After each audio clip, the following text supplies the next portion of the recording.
I've got myself a new camera and I want to share with you my first impressions. The camera is not in the box because it came in the weekend and I've opened the box. I didn't have patience to make a live unboxing and first impressions, but my impressions are very fresh. So let's talk about this now. Hi there, Tudor Matescu here. In this video, I want to share with you my impressions regarding Nikon ZF with the 40mm f2 lens. I already had experience with Nikon Z5 and with the 40mm f2 lens. So I've opened the box last night and I was very ultra impressed. I had that feeling when I've opened my Fujifilm X-Pro 3 and also my Leica MP240. So when you touch this camera, you really feel that this is a full frame X-Pro 3. This is how Fujifilm ZF is feeling at touch. It's ultra premium build. I think the clicks are the best clicks that I've experienced in my life. It is ultra clicky and sturdy like X-Pro 3 and better than X-Pro 3 and better than Leica MP240. And better of course than X-T5, there is no discussion here. Regarding touch and feeling in hand, you really feel this camera like a film camera, like an X-Pro 3 camera, like a Leica M camera. So ultra premium and ultra good in hand. It's really inviting you to keep the camera in hand and to shoot it. Also, I will address why I didn't buy this camera sooner, because I had two problems: weight and lens options, and I will touch those problems now having the camera in hand. So what you should know about this camera also regarding weight, let's address this problem now, is that even if the camera has some weight to it, the weight is very well distributed. The camera is a large camera. This is very important to address here. This is a large body and this is very good because this means that the weight is evenly distributed, and also this means that you must operate the camera with two hands. But because the lens is light and it's balancing very good, you can also operate the camera with one hand if you want to do so. But anyway, the key word here is that the camera, it is large, and this is a good thing. Fujifilm X-T5 wasn't large and it felt like a brick because of that weight. And I've always complained regarding the ergonomics and the balance of X-T5. This is better done, even if it is heavier than X-T5. Because it's a large body, there is another discussion. So yes, you don't go small with Nikon ZF, but this is a good thing because you have large lenses and big lenses on the Nikon Z system. And this is good because this means that the large lenses on the Nikon Z will fit very well on ZF. I've always said that my preferred body, it is Fujifilm X-Pro 3. This is Fujifilm X-Pro 3, a large body, a longer body. This is also longer. So you are able to see that Nikon ZF, it is a little longer than X-Pro 3. Boom. Something that I really like. This longer body, this wider body, this large body, it's really helping at balancing. So an upgraded X-Pro 3 from my point of view, these are my first impressions. Now, I've addressed the weight problem. The other problem that I had, and it made me not buy Nikon ZF, and also it's important, is that it has a flip screen and not a tilt-out screen. But here comes the big thing. Yes, you have a tilt-out screen, a large, beautiful flip-out screen. So the screen is extraordinarily beautiful. The Sony 7C flip-out screen, it's looking like a joke compared to this screen. Also, Fujifilm screens are little, are small. No, large and bright, beautiful, extraordinary flip-out screen. But there is a thing here. You can't flip out very easily this screen. It is pretty sturdy. And I feel that this will influence how I will compose and how I will use the screen. But here comes the biggest thing. It is the EVF. The EVF, it is a beautiful EVF. It is extraordinary. I feel that this is the first camera, and I mean it, that it's really inviting me, and it's a pleasure to use the EVF. It has, regarding specs, the same specs as the Fujifilm X-T5 EVF. So 0.8 magnification and 3 million pixels. Anyway, I think the eye point, it is better than the X-T5 eye point, or the design, it is better because we have this rounded design, just like Fujifilm X Pro 3 and other cameras that I like to use with the EVF. But compared to X Pro 3, where I am forced to use the EVF because of the screen, here I feel that I want to use the EVF because it is so bright, so clear. It is very clear, very bright. It is very easily for me to see what it's in the frame. So the EVF, it is outstanding. I am feeling that I'm liking more the EVF, this EVF, than the optical viewfinder of X Pro 3 and also than the optical viewfinder of Leica MP240, because those optical viewfinders don't have this magnification. So the magnification, it is really relaxing for your eye. So it's really easy to take the camera, look and compose. Very nice, very, very nice. I am astounded regarding the EVF clarity and the ease of use and the fact that you don't have any constraint on your eye. It's almost as one-on-one. You can shoot this camera with your both eyes open. And I had a camera, a film camera, that was acting like this with a 50mm lens, a Minolta SRT. So anyway, extraordinary EVF. And now comes the next thing that it's making me say that this is an upgraded X Pro 3, the flip out screen. Well, the flip out screen has some locks to it, so it's not easily flipping out like on Sony A7C. You have here a click when you want to open the camera. Boom. So it's pretty hard. This means that this is a little constraint in design for flipping out the screen to make a picture. So if I have the screen closed, it will be easier and more convenient for me to raise the camera to the eye and make the picture. I need to also use this screen in street photography and to see how it will act regarding candid street portraits and candid street photography. But the next thing that is helping me accept this flip out screen is that, and this is huge, you have a silent mechanical shutter. I think that the Nikon ZF mechanical shutter, it is the most pleasant at sound mechanical shutter that I've heard and used in my life. It is extraordinary. Also the X-T5, it is good, but also I love the X Pro 3 mechanical shutter, but this is better. This is the best mechanical shutter that I've used in my life, I would say. Listen here. Very silent, very well damped. It's inviting you to take pictures. Yes, the mechanical shutter of X-T5, it is louder. Great, amazing mechanical shutter sound. And this is really important if you know what I'm saying here and you are passionate about cameras. Really great.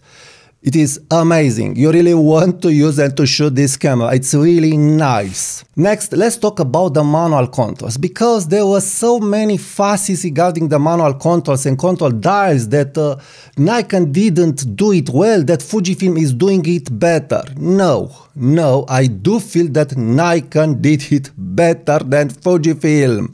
It is more intuitive for any user to use it like this. So if you want to shoot the camera in manual mode, just put the switch on the manual mode and use the camera in manual mode. It is so easy. I really don't get it why YouTubers and reviewers complained about this. It is pretty easy. It's not confusing at all. It's not confusing at all, even for a long time Fujifilm shooter. So you just put the manual switch in M mode and you are in M mode. When you want to be in aperture mode, put the manual switch in aperture mode and you are there. So very easy to control this camera however you want. Next, you have the aperture showing on this little window. And this is an amazing thing because this means that with one look you know where you are. And also this means that you have the exposure triangle on your camera, and this is a great thing because you will know the aperture even if you have a lens with an aperture ring or a lens without an aperture ring. Boom. So great, amazing, really amazing. Also, I will touch the AF because this was very, very important for me because I was very disappointed with Nikon Z5. I can't address the AF fully. I've just made some indoor tests and some low light test indoor, but I can't address it fully till I will have time to go out. But it seems that the AF it is good, but you must make a setting to help this camera be better. So in AFC I've made the setting to put the camera to release just when the subject is confirmed to be in focus. When I didn't have this setting, I had missed focuses on the eye. So it's not focusing as fast as Sony A7C. So yes, for sure it's behind Sony A7C regarding the AF and the accuracy of the AF. But with this setting, it seems that it's pretty okay. So I need to test it more, but I feel that the AF, it will be at least at the level of X-T5 AF, because also we must address the lens. This is not a Sony G Master lens, this is a pancake lens. So this lens, yes, it's not extraordinary. So the first reasons that I've addressed when Nikon ZF was launched, they remain. You have a lens that it's not optically extraordinary, but it's doing the job. And also this lens is not very blazing fast regarding the AF, but also is doing the job. So this lens, if you have experience with Fujifilm lenses, can be a lens that it's a little better than 27mm f2.8 lens, and also a little better than the 26mm f2 lens from X100V regarding the end results.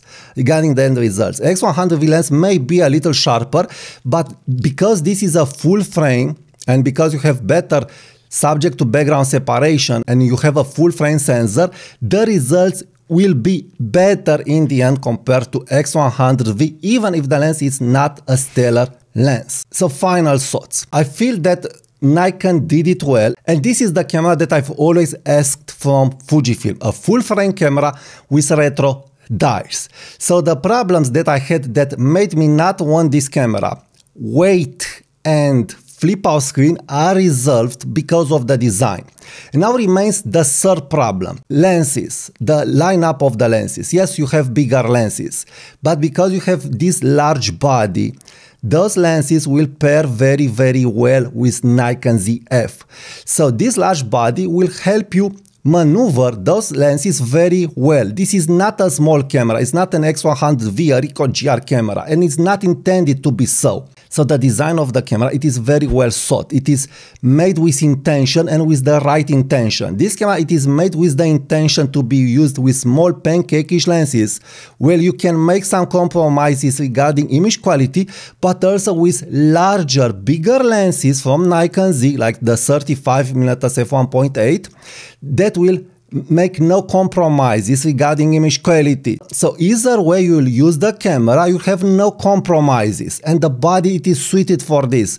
Not too small, not too big, very well balanced, so a real pleasure to use, and on the top of this you have a full frame image quality sensor with the Z mount. Let's do not forget the Z mount. The Z mount is making miracles in image quality. You really feel an improvement regarding the clarity of your images. The images are very clear, and I feel that the images are even better than Leica images. So you can pair this camera with Voigtlander lenses, dedicated or adapted, or Leica lenses, and I think you'll get amazing, outstanding results. And I can't wait to do this because I have a bunch of Leica lenses and Voigtlander extraordinary lenses that I can pair with this camera. And because of the EVF, that it is so good, I will have no problems in using this camera with manual dedicated lenses. And also you have some good manual focusing options. It's not clear for me if those manual focusing options are a real deal, because I think there is just a gimmick with the IAF in manual focus. It's confirming the eye, but you really need to punch in to be sure that you have acquired focus. But anyway, you have many options, and I think those options are better implemented, or at least as good implemented as on X-T5, because on X-T50 you are crippled regarding manual focusing options. And also X Pro 3 is not a manual focusing machine. The best machine for manual focus, it is of course Leica M. So overall and in conclusion, I really love the camera. I'm really ultra impressed with it. I think it is what I've always wanted and always looked for it, because how I've said, it's an upgraded X Pro 3, and X Pro 3, it is my most beloved camera. So no complaints regarding what Nikon did here. I really need to see in the future how I will feel regarding the lenses with this camera. So 2 lenses in my camera bag, but overall I think that it will be an okay package because I've already made a test with my light camera bag with this package, and the camera bag was very light. So even if I'm taking X100V or X Pro C or X-T5 with a small lens, or if I'm taking this camera, in the end result I don't feel that the body it is heavier, and it can't be used as an everyday camera. It can be used as an everyday camera with this lens, but also with other pancake lenses from Nikon Z. So it is very important to know this. If you want a 28mm everyday carry camera, you can have the 28mm f2.8 that is doing the job good, but also you have a stellar lens from Nikon Z that it's on the expensive side, the 26mm f2.8 I think lens. So anyway, you have options, lots of options for making this camera an everyday pancake-ish X106 style of camera, but also you can pair, when you want stellar image quality, this camera with a bigger lens, and in the end you'll be as an X-T5 with a WR lens, but you'll have a full frame with Nikon colors that are really great colors. And one more thing to address, the black and white switch. Yes, I'm really liking it. It is really great to have this switch, especially for me that I'm always changing from black and white and color, because I do like to shoot in black and white, but for family pictures I want color. So I don't have the hassle that now it's a hassle, like on X-T50 when I want color or black and white photography, where I need to go into the menu or in that Q menu that it's a big hassle to change between film simulations. Of course, regarding film simulations, this camera will not replace a Fujifilm, no way. Also regarding the color science of Fujifilm, it will not replace it, but the color it is very good, very pleasing. And the black and white are astounding because also it's a full frame camera, and full frame it is full frame. You can't deny the advantages of a full frame when it comes to image quality. So I'm really ultra impressed. I'm sorry that I'm repeating, but yes, I feel that this is the dream camera that I feel that I was always wanting it. So no complaints for the moment regarding ergonomics, balancing and so on. So I really need to put it to a heavy test regarding AF abilities and to see if I will be satisfied with the AF. But it seems that how I've said the AF, it will be at least of the level of X-T5, X-T50. So in the end, I think I will have no complaints. But if I will have, I will come and address it here. So if you are liking content like this, please subscribe now to my channel, like my video, leave me your comments, use my affiliate links if you want to buy a Nikon ZF or other stuff from Amazon. Also subscribe to my newsletter, link in the comments and description, and I will talk to you soon. Bye bye.